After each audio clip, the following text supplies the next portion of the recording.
Welcome into episode 22 of the Palmetto Dugout Show. I'm Drew Stewart here with the man Espo and our special guest, Coach Schnabel from the Clemson Tigers. What's going on, guys? How we doing? Doing as good as we can. Doing all right. Glad baseball's getting ready to vamp back up here. I know you're excited down there in Tiger Country. So I'll hop this over to Sammy as he's going to jump into the bulk of it, and then we'll bounce back over to me for some last questions. Go ahead, Sammy. Drew, appreciate it, Coach. How we doing today? Everything going all right for you guys? Doing great. Appreciate you having me on, and fired up to get going here shortly. Yeah, you guys. It's always a great time of the year for college baseball, Coach. You got to enjoy some downtime, which you guys don't ever get much of. And then, more importantly, the guys are either on campus or getting ready to roll into campus and kind of get going. So I'm sure you guys are fired up for that. Yeah, no, you're right. The holidays, Christmas and the New Year, that's a time, we get with our family. So, but as soon as the New Year comes, you're ready to crank it up, and we're getting close. Yeah, so it's fired up. But I do want to kind of crank this thing up. I know, you're newish now to the state. You've been in the area before, but for our, as me and Drew joke about, our millions of listeners out there. So let's give a little breakdown of Coach Schnabel's background. You've been in the area in the Southeast coaching before. I'm sure some of those big time Tiger fans know a little bit, but the average high school fan that's out there listening to this, kind of give you a little breakdown of your background through coaching here so far. Yeah, so you're right. I have spent some time in this area, but started coaching in 2004. I was a volunteer assistant at East Carolina where I had played. Actually lost South Carolina in the Super Regionals that year, but went on from there and coached at Chipola Junior College in the Panhandle of Florida, then up to West Point at Army, spent 2 years, then to Liberty. So I was kind of moving my way south, and then to East Carolina for 3 before I spent the last 10 years at Michigan with Coach Bakich, and now just absolutely fired up to be here at Clemson. Now you guys are both Pirates, right? You and Coach Bakich are both Pirates in there. Obviously, I'm assuming that was kind of probably a lot of the connection in there to kind of get you back on board to go up there to Michigan with them. I'm assuming, right? Yeah, a little bit of that background. We were both junior college players. Played our junior and senior year at East Carolina for Keith LeClaire. Just had one of those memorable experiences there for 2 years. And I've known Eric for over 20 years, and the chance to work with him and for him at Michigan, and then to come here, was a no-brainer. Yeah. Now, you guys had quite a few coaches come off that team y'all played together in college or around that same time frame. Obviously, you guys played for a Hall of Fame coach up there that did tremendous things for the game at that point in time. And obviously his legacy continues on running through a lot of you guys. So that's, neat to see, college baseball historians out there. And a lot of people, the younger age don't really understand that one, but it's produced quite a bit of successful, not only head coaches, but assistant coaches like yourself that you don't see too often. Yeah, it was a special group. You got Cliff Godwin, who's the head coach at East Carolina now, and Bryant Ward, who's the recruiting coordinator at UCLA, and Clayton McCullough's the first base coach for the Dodgers. So, it was a special group. It really was. And we get together as much as we can, when we have a little bit of time during the holidays. But, special group. Yeah, it was always fun back in the day. I remember, it was like 1,000 years ago. I remember when I was at NC State riding that bus at the old stadium in there, and you kind of get into the woods, and the fans would start shaking that bus you're riding in. It was always a neat environment, especially as a player, right? You kind of go in there. Back when we played, there weren't many great environments like there are today, as many, and that was always fun. So obviously you've kind of been in this area, obviously playing it, coaching in it. Talk about that move back to South Carolina or move to South Carolina from Michigan. Obviously, I'm assuming our winters are a lot better than what you've experienced the past 10 years up there. But just in terms of the move in general for you and your family, it's been pretty easy, pretty successful, and kind of getting to know these high school coaches quite a bit. Yeah, it has been. It's been a good move. My wife is from right outside of Charlotte. She grew up there and went to East Carolina herself. So it's been easy for her, which is very important. My kids have gotten plugged in with sports and school, and this community has really been special.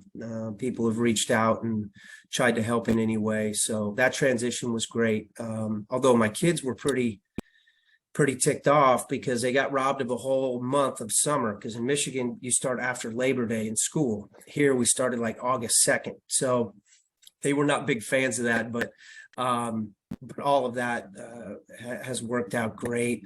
We had an opportunity to have a coaches clinic here in August and had a really good turnout. Got to meet quite a few coaches. Looking forward to meeting many more this spring, getting out. But that was a really good event, and we'll continue to do that in the future for sure. Yeah, that's obviously a big one. You see, obviously the National Coaches Convention was just going on. The South Carolina Coaches Convention is coming up here in a few weeks. But you guys be able to run one on your campus, right? Get the coaches in.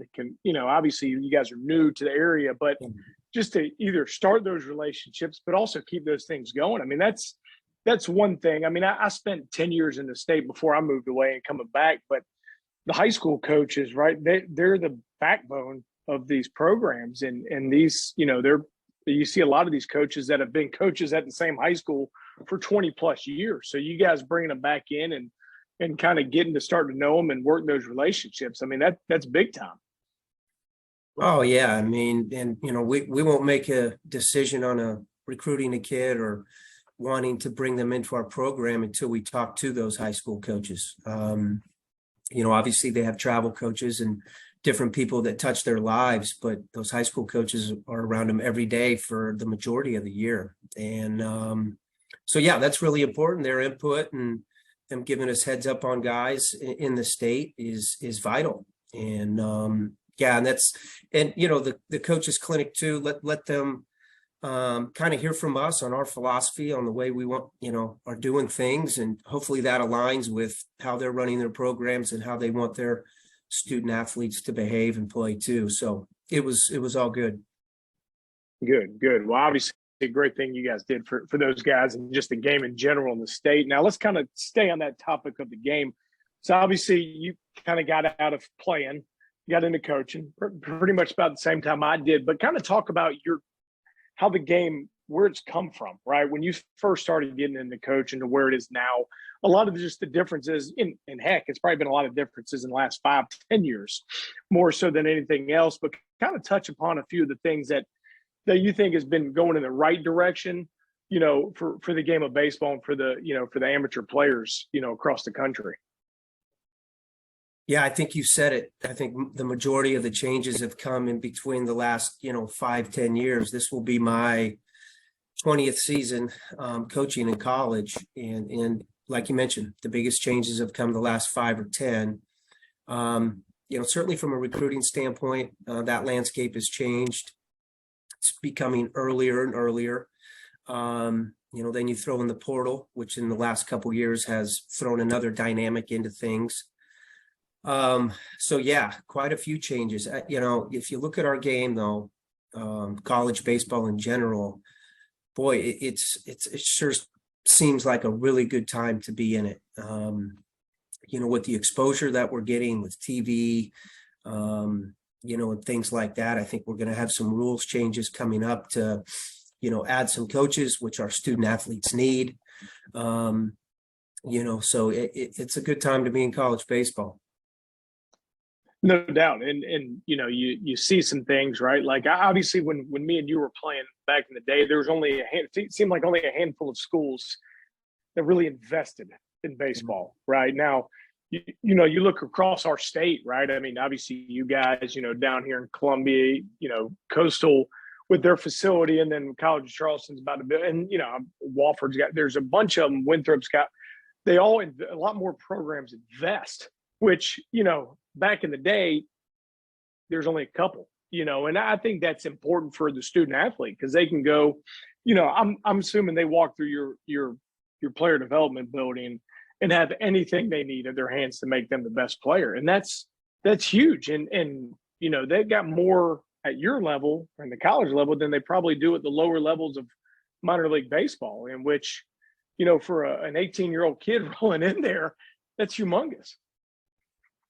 No doubt, 100% accurate. You mentioned we have so many good programs in this state, and the facilities and just the resources that these schools are giving to these student athletes now. It's, apples and oranges compared to when we were coming up and even 15 years ago in college baseball. And, and then you see the parity throughout college baseball too. I mean, more teams investing and more teams are better, and you get that parity. And again, I think it makes it great for college baseball. No doubt. And you can see it when you start to look across the draft at the end of the year, how many really good players are coming across Division I baseball, heck, Division II, it doesn't matter what it is. In baseball coming out into the draft world, it's and a lot more things entice the student athlete to go to college versus sliding in there. And now all of a sudden you talk about changes, starting to add this NIL stuff that's floating in. It's a lot more. We see it across football or basketball, but obviously it's in the baseball realm, and I'm sure that's a different area that you've never had to deal with before, that obviously college coaches are starting to deal with. You're right. That's certainly added another element to things, and that's one of those fluid situations that it's almost like daily and weekly. New things are coming up, and so you gotta adapt and evolve to that. Like you mentioned, certainly you see that more on the football side of it, but you know how it is. Everything that happens there kind of trickles down to other sports, and we're starting to see that right now. Yeah, I'm wondering if you're just carrying around a bag of cash over there up in your office here. And some money out there to get. It hasn't gotten there yet. It hasn't gotten there yet. I don't know. Start to have the bag man for the coach, not the coach anymore. But kind of joking on that, and you kind of hit on the head a little bit earlier, but the recruiting, right? And I want to touch on one thing here in a second, but kind of talk about how to do that recruiting, right? And this kind of going to roll into the next subject with the recruiting rules, right? Like back in the day, you didn't have to worry so much about rules because you were only getting you were only recruiting maybe a class, or heck, if somebody was really pushing it, you're starting to do 2 classes. Now you guys are, in essence, you're recruiting a 14-year-old to a 24-year-old, and it's a broad range. And obviously that's changed quite a bit, but obviously part of your job and your other coaches on staff, you're obviously having to deal with that, right, wrong, or indifferent, no matter what it is. It's the rules, and your job is to get the best players out there. Yeah, so you're right. You're covering a wide range of student athlete, from your transfer portal, grad transfer, who's 25 years old, to maybe an 8th grader you're having conversations with. So certainly from a time standpoint, I can, you invest a little bit more time with that, just because you're working on more classes, like you mentioned. It's interesting. I think there may be some things coming down as far as rules go, and when you can talk to certain guys, whether you can call them or they can call you. I think they're going to put some restrictions on that. But until then, the nightly 3, 4, 5 calls a night, it's going to keep happening. And I can speak for us here. We like to have a lot of those conversations. So there's a lot of time invested with that, because we want to get to know these student athletes as best we can. And we want them to get to know us and to make sure it's a good fit, because the last thing we want is to, have a kid commit here and 6 months later he changes his mind, or he does get on campus and goes, man, this isn't a good fit. That doesn't work for them or us. So we want to be totally transparent with that and have a lot of those conversations.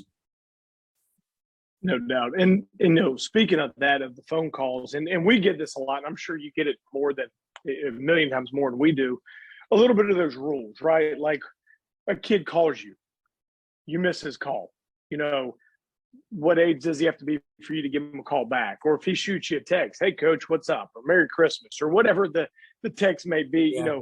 kind of touch on a little bit of what those rules are. Cause we get it. And I know you guys get it all the time. The voice message, hey, call me when you get a chance. And you can't. It doesn't mean you're blowing that guy off. It just means you're following the rules. Yeah. So touch a little bit of, and you don't have to go too far in depth, but just the basics of those recruiting rules right now. Sure, no problem. So right now, if you're a 2024 graduate or 23 graduate, we can call you at any time. You can call us. We can text you. You can text us back. If you're a 2025 graduate or younger, we cannot call you. We cannot text you under any circumstances. With that said, you can call or text us as much as you want. You can send us video. You can't say Merry Christmas, whatever. We just cannot respond. And typically what I tell those kids that call me, hey, let's talk next Monday night. If you happen to miss me, try me back 15, 20 minutes later, whatever, just try me back. And that usually works. I don't miss two. I may miss one, but I'm not going to miss two, and rarely miss one. So that's kind of how I set it up with those younger kids. Emails the same way for those younger guys, although they can receive some camp information about any camps that we're holding here on campus, or any school for that matter. But that's kind of the breakdown with the calls and the texts. Yeah, it's, again, kind of like recruiting younger age. It is what it is. There's different ways to get around the thing. You use the high school coaches, you use travel coaches, you use different people to get in that. But I think a lot of the times as much information that's out there with recruiting, I think a lot of that gets lost a lot, because we see it, or people ask us like, coach so-and-so is not returning my call. Well, because he can't, and they don't quite understand that. I know PBR as a company, a few years ago put out an article on that, just because of it's a lot of information that, people get confused on. And there's not always a lot of people that know the rules inside and out of recruiting. I mean, heck, even when you're coaching, you probably don't know them all. That's why you got compliance workers, so there's always someone to help that process along with you guys. So wanted to just make sure that obviously our listeners understand when Billy Bob, whoever it is, gives Coach Schnabel a call tonight, he doesn't answer, and he doesn't return his call. It's not because he doesn't like him. Yeah, no doubt. And maybe the he was text talking too. to someone else. Yeah. Yeah. And those texts, because I get texts, they're asking me questions, like I can respond to them or answer it. And the texts are a part of that as well. Yeah, because then, heck, at one point in time, the direct messages were counted as emails, and we need a source. We need maybe a whole week to go over that one. Yeah, on that frame. That might be that. We'll get your compliance officer on for that call. But now, before I turn this thing over to Drew, let him answer a couple of Tiger questions for you. And I know you, and we touched on a little bit earlier, and I know you guys are new, but high school baseball wise in the state, kind of the little bit you've seen. Obviously, you haven't seen a high school season yet since you guys been back, but dealing with some of the coaches, let's kind of fire those guys in there, because they've since I've been back in this position the past couple of years, they've been extremely helpful with us for their players. And I know they're doing the exact same. Like, you excited to get out there, the community base of high school games, all that fun stuff. Just kind of give a broad region of your take on high school baseball in general, and then how it works into South Carolina. Yeah, no, we're super excited to get out, especially this spring. It'll be nice not to wear 15 different layers to go watch a high school game in March. Hopefully, I'm knocking on wood, but careful now. But no, this state has good baseball. It has good programs. It has good coaches. So we're certainly excited to get out, and like I said, just meet as many of these coaches and be around these programs as much as possible. Between the high school coaches and you guys at PBR have been great as well. Calling you guys, and you put such great information on the website. It allows us to follow particular guys, and then obviously get your guys' take on them as well. So just certainly super excited to get out and watch as much as we can. Yeah. Hey, I know you guys are probably gonna be playing. You will be playing that weekend, but don't miss that preseason showdown down in the shipyard. Come on now, PBR Gotcha. Shipyard. We got to get down there beginning of March. But I'll turn this thing back over to Drew. Let him fire a couple questions at you before we let you get going for the day. Got it. Coach, I got one question for you. I'm Yeah, not going to Drew. be like Sammy said and ask you a bunch of Tiger questions because that's Sammy being, you know what. So my question is, so with you being at Michigan, now at Clemson, the transfer has kind of become a big thing. So what's the difference, whether in your expertise or at Clemson, and having a freshman high school kid come in, whereas a transfer player come in? Like what do each one bring different to the table? Yeah, great question. So, typically your transfers are going to, they've had more birthdays, right? They have a little bit more experience, a few more credentials. And so typically when we bring transfers in, or we have brought transfers in the past, it hasn't been many, and it's been very super specific. The high school kid, obviously is younger, but we want to build our program with high school kids. And that's not to say we won't recruit junior college because, Coach Bakich was a JUCO guy. I was a JUCO guy. Our pitching coach, Jimmy Bellinger, who's one of the best in the country, was a JUCO guy. So between high school, JUCO, and that transfer, we feel pretty good, but you want to build that program around those high school guys. Hopefully that answered your question, but the transfers is super specific for maybe, just for a need. Yeah, just filling those holes as you need it, which I figured you'd answer because high school guys are very important. Building that culture like you guys are doing right now. As far as questions from me, I'm good. I don't know if Sammy's got anything else. Wow. I'm not going to pull a Sean Smith here. I was expecting that, RIP to Sean Smith. He's no longer with Prep Baseball Report because he went and got a big boy job. But, he went fan-based question to his alma mater's coach. So I was kind of expecting the same here from Drew. But, I tell you, we're excited here at PBR to have you guys here back in the state, back in the area. Another great program with great coaches in there. So it's always beneficial for us to have great relationships with you guys. So we thank you guys for all you do to help us out, but we definitely appreciate you hopping on and talking a little baseball here in South Carolina. Yeah, no, the same. Appreciate everything you guys do, and don't hesitate to reach out if you need anything from our end. And yeah, have a great new year. Yeah, just make sure. Good luck to you in 23. Just make sure if you see a guy out there in the Cajun Cafe waving, wave back to him. I got you. We appreciate it, Coach. Yeah, no, my pleasure. You guys take care. Thanks again. Thanks for having me. Now back to some baseball across the state as it refers to the PBR South Carolina. First up is our preseason all states.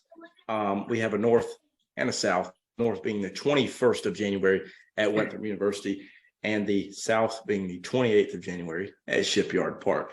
As I understand, Mr. Espo, they're filling up very quickly. Well, I don't know if you'd use the word filling up. There's just a lot of They've kids. done filled up. Yes. They've done filled up. Yes. They've done filled up. We're still open. We're very close to closing them and selling them out.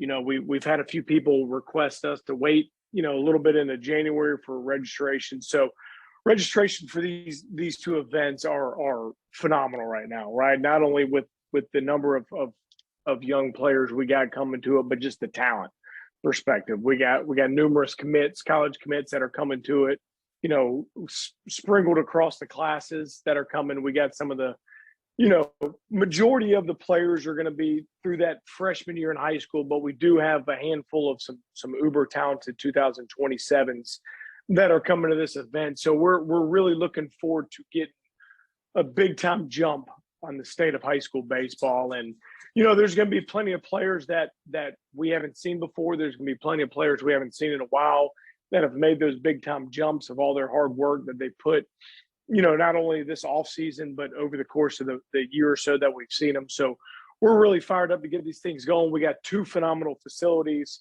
with knock on wood or fingers crossed, if we do have some bad weather, we got great facilities up at, starting us off up at Winthrop University with their indoor and obviously their nice, beautiful field in general, but also rolling down in the shipyard with the artificial, the turf down there, and then also their indoor facility if need be. Hopefully this weather holds this winter and we got some beautiful weather to get out there and play a little, mix it up, get a little baseball in. Yeah, I don't like the cold, Coach.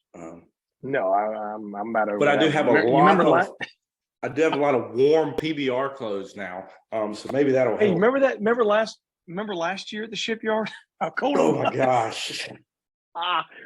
We only ran them out there for like 30 minutes to get their running and the defense in and right back in. And then they were froze for the rest of the day. But the beauty of the facility to give us access to get in there. And usually, let's be honest, the winters usually aren't terrible, but last winter we were getting snow. So let's fingers crossed we're in the 50s and 60s like we are right now. Yeah, let's hope that weather holds off there and stays warm a little bit. Good weather. That's our big kickoff for our PBR South Carolina 2023 year. I'm excited to get that underway as we jump into high school season as well. So we're going to talk about our uncommitted player of the week, and that is Ethan Rosa, 2024 first baseman from P27. What you got on him, Sammy? Yeah, Ethan, we've got a chance to watch him last spring. We got the chance to watch him this fall again at our scout day with P27. Ethan's just, it's a big physical bat. It just stands out the bat. It's a 6'1", 210-pound frame, with a lot of size and muscle in there. But it's a fluid swing. You see a lot of times you see these young guys that got some big, some strength, though more of a longer, slow swing. He's got a nice fluid swing with some bad speed. It's pretty direct and through the zone. Does do a good job of keeping the barrel through the zone. Able to get the fastballs. Last spring we saw him. He got to elevate a fastball and was able to drill the ball. But it's a big time power bat is what it shows. Everything lines up for him. This fall, the scout day, he's been up to 98 mile an hour ex velo, but this fall it was up to about 96. Max velocity or distance up to 366. So shows a good some natural lift in that swing. And also at first base, moves around well over there. It's not like he's just a big bat that can't do anything else. He moves around well at first base and, does a good job with his footwork and shows some flexibility in there, being able to stretch out and get some balls. But it's a bat that's going to wind up on a college campus that's going to be able to produce power from day one. So we're excited to watch him this spring as he continues to grow and develop with P27 just right down the road here in Lexington. So we're excited to watch him play and watch him maybe launch some balls out of the ballpark. Yeah, no doubt. Right down the road from you, not from me. So let's rephrase that right there. Some people would have to get in the airplane to go that far. The PBR chopper's coming. Yeah, the PBR. We got PBR Sockeye Jet. Maybe we can get we're still looking for that sponsor. Wheels Up or I don't know what a helicopter would be. They want to sponsor us. We'll go knock out every game. Hey, we'll be like those football coaches, right? Go land on the field, watch the game, off to the next one. We could get sponsored by Prisma Health. They have a helicopter. See, there we go. We're already covered on that one. We don't need to take theirs. They got more important stuff. No knock on high school baseball, but Prisma Health a little bit more important. But I'm sure somebody's got a helicopter that wants to fly us around and sponsor us. Yeah, that'd be nice. Then I wouldn't have to wake up at 3 o'clock in the morning to go to an event that starts at 7 a.m. So, that'd be great. Yeah. You're going to have a nice drive here in a few weeks from the 28th. It's going to be, it might be half asleep when I get there and half asleep when I get back. So that'll be a great day. We got one special shout out. This one goes to Caleb Gibson, 2023 from Dreher High School on his commitment to Spartanburg Methodist. Congratulations to him. I got another special little shout out here. Shout out to Coach Schnabel and Monty Lee for taking time out of their schedule to join us on the Palmetto Dugout show. We know they are very busy as they get ready for college baseball season coming up, which takes me into our next episode which will be Coach Holbrook from the College of Charleston. So make sure you tune in to episode 23 next week. From all of us here. Yeah, at hey, PBR. not many times. Hey, real quick, how many times you get my former boss that we get to hound him and interview him, talk a little baseball. So makes it a little I special. wanted to ask the question of how Coach Holbrook put up with you for so long, but I think you censored me, so I couldn't ask. I couldn't ask the important question. Gotta keep that thing quiet. Yeah, no doubt. So that'll be interesting to listen to. So make sure you stay tuned from that. From all of us here at PBR South Carolina, have a great week.